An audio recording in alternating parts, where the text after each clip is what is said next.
ಸ್ನೇಹಿತರೆ, BHEL ಅಲ್ಲಿ ಖಾಲಿ ಇರ್ತಕ್ಕಂಥ ಆರ್ಟಿಸನ್ ಹುದ್ದೆಗಳ ನೇಮಕಾತಿಯ ಬಗ್ಗೆ ಇವತ್ತಿನ ಈ ಒಂದು ವಿಡಿಯೋದಲ್ಲಿ ಪ್ರತಿಯೊಂದನ್ನು ಕೂಡ ವಿವರವಾಗಿ ನೋಡೋಣ. ಅದೇ ರೀತಿ ಒಂದು ವಿಡಿಯೋನ ಯಾರಾದರೂ ಹೊಸದಾಗಿ ನೋಡ್ತಿದ್ರೆ ಸಬ್ಸ್ಕ್ರೈಬ್ ಮಾಡ್ಕೊಳ್ಳಿ.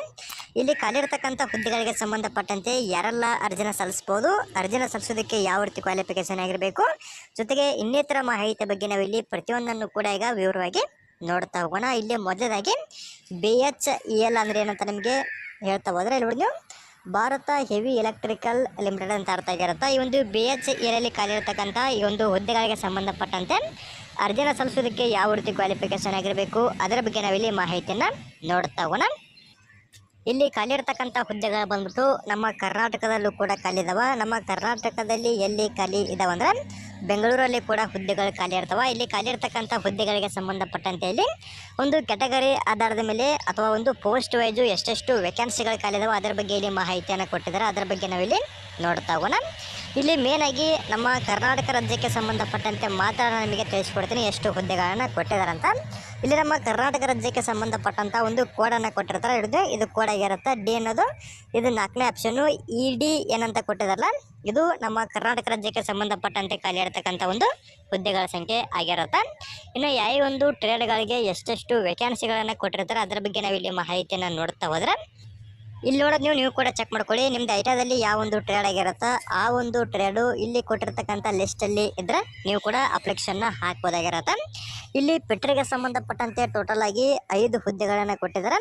ಇನ್ನು ಇದಾದಮೇಲೆ ಎಲೆಕ್ಟ್ರಿಷಿಯನ್ಗೆ ಸಂಬಂಧಪಟ್ಟಂತೆ 20, ಇನ್ನು ಎಲೆಕ್ಟ್ರಾನಿಕ್ಸ್ ಮೆಕ್ಯಾನಿಕ್ಗೆ ಸಂಬಂಧಪಟ್ಟಂತೆ 18 ಹುದ್ದೆಗಳನ್ನು ಕೊಟ್ಟು ಟೋಟಲ್ ಆಗಿ ನಮ್ಮ ಕರ್ನಾಟಕ ರಾಜ್ಯಕ್ಕೆ ಸಂಬಂಧಪಟ್ಟಂತೆ 43 ಹುದ್ದೆಗಳನ್ನು ಕೊಟ್ಟಿರ್ತಾರೆ. ಇನ್ನು ಸಪ್ರೇಟಾಗಿ ಒಂದು ಪ್ಲೇಸ್ ವೈಸು ಎಷ್ಟೆಷ್ಟು ವೇಕೆನ್ಸಿಗಳು ಖಾಲಿದಾವ, ಒಂದು ಟ್ರೇಡ್ ವೈಸು ಅದರ ಬಗ್ಗೆಯೂ ಕೂಡ ಮಾಹಿತಿಯನ್ನು ಕೊಟ್ಟಿರ್ತಾರೆ. ಕರೆಕ್ಟಾಗಿ ಚೆಕ್ ಮಾಡ್ಕೊಂಡು ಅಪ್ಲಿಕೇಶನ್ನ ಹಾಕ್ಬೋದಾಗಿರುತ್ತೆ.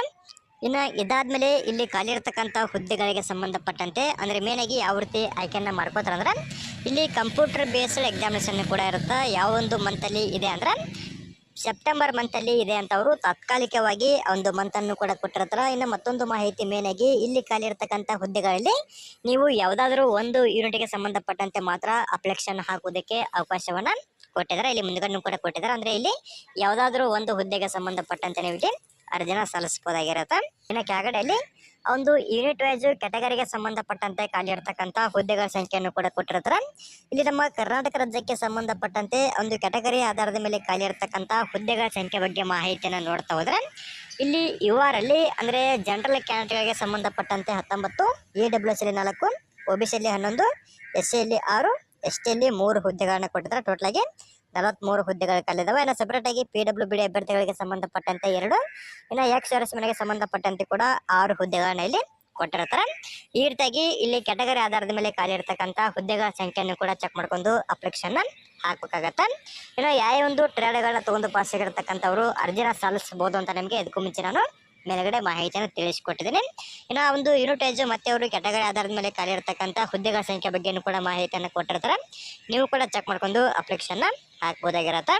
ಇವಾಗ ಡೈರೆಕ್ಟಾಗಿ ನಾವು ಇಲ್ಲಿ ವಯೋಮಿತಿ ಮತ್ತು ಒಂದು ಅರ್ಜಿನ ಸಲ್ಲಿಸೋದಕ್ಕೆ ಯಾವ ರೀತಿ ಕ್ವಾಲಿಫಿಕೇಶನ್ ಆಗಿರಬೇಕು ಅದರ ಬಗ್ಗೆ ಇಲ್ಲಿ ಮಾಹಿತಿಯನ್ನು ನೋಡ್ತಾ ಹೋಗೋಣ. ಇಲ್ಲಿ ಕೆಳಗಡೆ ಎಜುಕೇಷನ್ ಕ್ವಾಲಿಫಿಕೇಶನ್ ಬಗ್ಗೆ ಮಾಹಿತಿಯನ್ನು ಕೂಡ ಕೊಟ್ಟಿರ್ತಾರೆ. ಇಲ್ಲಿ ಖಾಲಿ ಇರ್ತಕ್ಕಂಥ ಹುದ್ದೆಗಳಿಗೆ ಸಂಬಂಧಪಟ್ಟಂತೆ 10ನೇ ತರಗತಿ ಮತ್ತು ITI ಪಾಸ್ ಆಗಿರ್ತಕ್ಕಂಥವ್ರು ಅರ್ಜಿನ ಸಲ್ಲಿಸಬಹುದಾಗಿರುತ್ತೆ. ITIದಲ್ಲಿ ನಾನು ನಿಮಗೆ ಇದಕ್ಕೂ ಮುಂಚೆ ಹೇಳಿರ್ತಕ್ಕಂಥ ಟ್ರೇಡ್ಗಳಲ್ಲಿ ನೀವೇನಾದರೂ ಆ ಒಂದು ಟ್ರೇಡ್ಗಳನ್ನ NCVT ಥ್ರೂ ತೊಗೊಂಡು ಪಾಸ್ ಆಗಿರ್ತಕ್ಕಂಥವ್ರು ಅಪ್ಲಿಕೇಶನ್ನ ಹಾಕ್ಬೋದಾಗಿರುತ್ತೆ. ಇನ್ನು SCVT ಥ್ರೂ ಆಗಿರ್ತಕ್ಕಂಥವ್ರು ಅಪ್ಲಿಕೇಶನ್ ಹಾಕೋದಕ್ಕೆ ಆಗಂಗಿಲ್ಲ. ಯಾಕಂದರೆ ಇಲ್ಲಿ NCVT ಅಂತವರು ಡೈರೆಕ್ಟಾಗಿ ಮೆನ್ಷನ್ ಮಾಡಿರ್ತಾರೆ. ನ್ಯಾಷನಲ್ ಟ್ರೇಡ್ ಸರ್ಟಿಫಿಕೇಟ್ ಅಂತ ಅರ್ಥ ಆಗಿರುತ್ತೆ. ಅಂದರೆ NCVT ಥ್ರೂ ಯಾರೆಲ್ಲ ಪಾಸ್ ಆಗಿರ್ತಾರೆ ನೀವು ಮಾತ್ರ ಇಲ್ಲಿ ಅಪ್ಲಿಕೇಶನ್ನ ಹಾಕ್ಬೋದು. ಇನ್ನು ಇದಾದಮೇಲೆ ಇಲ್ಲಿ ವಿತ್ ನಾಟ್ ಲೆಸ್ ದೆನ್ ಅಂತ ಕೊಟ್ಟಿರ್ತಾರೆ. ಅಂದರೆ ಇಲ್ಲಿ ಪರ್ಸೆಂಟೇಜನ್ನು ಕೂಡ ಕೊಟ್ಟಿದ್ದಾರೆ. ಅಂದರೆ ಈ ಒಂದು ಪರ್ಸೆಂಟೇಜ್ ಒಂದಿಗೆ ನೀವು ಇಲ್ಲಿ ಪಾಸ್ ಆಗಿರಬೇಕಾಗತ್ತೆ. ಎಷ್ಟೆಷ್ಟು ಪರ್ಸೆಂಟೇಜ್ಗಳನ್ನು ಕೊಟ್ಟಿದ್ದಾರೆ ಅಂದರೆ ಇಲ್ಲಿ ನೀವೇನಾದರೂ ಜನರಲ್ಲು ಮತ್ತು OBC ಕ್ಯಾಂಡಿಡೇಟ್ಗಳಾಗಿದ್ದರೆ 60% ಒಂದಿಗೆ ಪಾಸ್ ಆಗಿರಬೇಕಾಗತ್ತೆ. ಇನ್ನು ನೀವೇನಾದರೂ SC ಮತ್ತು ST ಅವರಾಗಿದ್ದರೆ 55% ಒಂದಿಗೆ ಇಲ್ಲಿ ಪಾಸ್ ಆಗಿರ್ತಕ್ಕಂಥವ್ರು ಅರ್ಜಿನ ಸಲ್ಲಿಸ್ಬೋದಾಗಿರುತ್ತೆ. ಕರೆಕ್ಟಾಗಿ ಇಲ್ಲಿ ಕೊಟ್ಟಿರ್ತಕ್ಕಂಥ ಕ್ವಾಲಿಫಿಕೇಷನ್ ಬಗ್ಗೆ ಚೆಕ್ ಮಾಡ್ಕೊಳ್ಳಿ. ಇನ್ನು ವಯೋಮಿತಿ ಬಗ್ಗೆ ನೋಡ್ತಾ ಹೋದ್ರೆ ಇಲ್ಲಿ ಕನಿಷ್ಠವಾಗಿ 18 ವರ್ಷ ಆಗಿರಲೇಬೇಕಾಗತ್ತೆ. ಇನ್ನು ಗರಿಷ್ಠ ವಯೋಮಿತಿ ಬಗ್ಗೆ ನೋಡ್ತಾ ಹೋದ್ರೆ ಜನರಲ್ ಅಭ್ಯರ್ಥಿಗಳು ಮತ್ತು EWS ಅವರಿಗೆ ಸಂಬಂಧಪಟ್ಟಂತೆ 27 ವರ್ಷದ ಒಳಗಡೆ ಇರ್ತಕ್ಕಂಥವ್ರ ಅಪ್ಲಿಕೇಶನ್ನ ಹಾಕ್ಬೋದು. OBC ಅವರು ಬಂದ್ಬಿಟ್ಟು 30 ವರ್ಷದ ಒಳಗಡೆ ಇರ್ತಕ್ಕಂಥ ಅಪ್ಲಿಕೇಶನ್ನ ಹಾಕ್ಬೋದು. ಇನ್ನು SC ಮತ್ತು ST ಅವರು ಬಂದ್ಬಿಟ್ಟು 32 ವರ್ಷದ ಒಳಗಡೆ ಇರ್ತಕ್ಕಂಥವ್ರು ಇಲ್ಲಿ ಅಪ್ಲಿಕೇಶನ್ನ ಹಾಕ್ಬೋದಾಗಿರುತ್ತೆ. ಇಲ್ಲಿ ವಯೋಮಿತಿ ಸಲ್ಲಿಕೆಯನ್ನು ಸೇರಿಸಿ ಡೈರೆಕ್ಟಾಗಿ ಕೊಟ್ಟಿರ್ತಾರೆ. ಇಲ್ಲಿ ಮೇಲ್ಗಡೆ ಕೂಡ ಅವರು ವಯೋಮಿತಿ ಸಲ್ಲಿಕೆ ಎಷ್ಟೆಷ್ಟಿದೆ ಅಂತ ಕೂಡ ಕೊಟ್ಟಿದ್ದಾರೆ, ಅದನ್ನು ಕೂಡ ನೀವು ಇಲ್ಲಿ ಚೆಕ್ ಮಾಡ್ಕೋಬಹುದು. ಇನ್ನು ಇಲ್ಲಿ ಖಾಲಿ ಇರ್ತಕ್ಕಂಥ ಹುದ್ದೆಗಳಿಗೆ ಒಂದು ಅಂದರೆ ಕೆಲಸದ ಅವಧಿ ಎಷ್ಟು ವರ್ಷ ಇದೆ ಅಂತ ಕೂಡ ಇಲ್ಲಿ ಮಾಹಿತಿಯನ್ನು ಕೊಟ್ಟಿರ್ತಾರೆ. ನೀವು ಇಲ್ಲಿ ಜಾಯ್ನಿಂಗ್ ಆಗಿರ್ತಕ್ಕಂಥ ಡೇಟಿಂದ ಹಿಡಿದು 20 ವರ್ಷದ ತನಕ ನಿಮಗೆ ಇಲ್ಲಿ ಕೆಲಸ ಇರುತ್ತೆ. ಇಲ್ಲಿ ಡೈರೆಕ್ಟಾಗಿ ಮೇಲ್ಗಡೆ ಕೂಡ ಮೆನ್ಷನ್ ಮಾಡಿರ್ತಾರೆ, ಅದನ್ನು ಕೂಡ ಚೆಕ್ ಮಾಡ್ಕೊಂಡು ಅಪ್ಲಿಕೇಶನ್ನ ಹಾಕ್ಬೋದಾಗಿರುತ್ತೆ. ಜೊತೆಗೆ ಇನ್ನಿತರ ಮಾಹಿತಿ ಬಗ್ಗೆನೂ ಕೂಡ ಕೊಟ್ಟಿರ್ತಾರೆ, ಕರೆಕ್ಟಾಗಿ ಚೆಕ್ ಮಾಡ್ಕೊಂಡು ಎಲಿಜಿಬಲ್ ಆಗಿರ್ತಕ್ಕಂಥ ಪ್ರತಿಯೊಬ್ಬರು ಕೂಡ ಇಲ್ಲಿ ಅರ್ಜಿನ ಸಲ್ಲಿಸ್ಬೋದಾಗಿರುತ್ತೆ.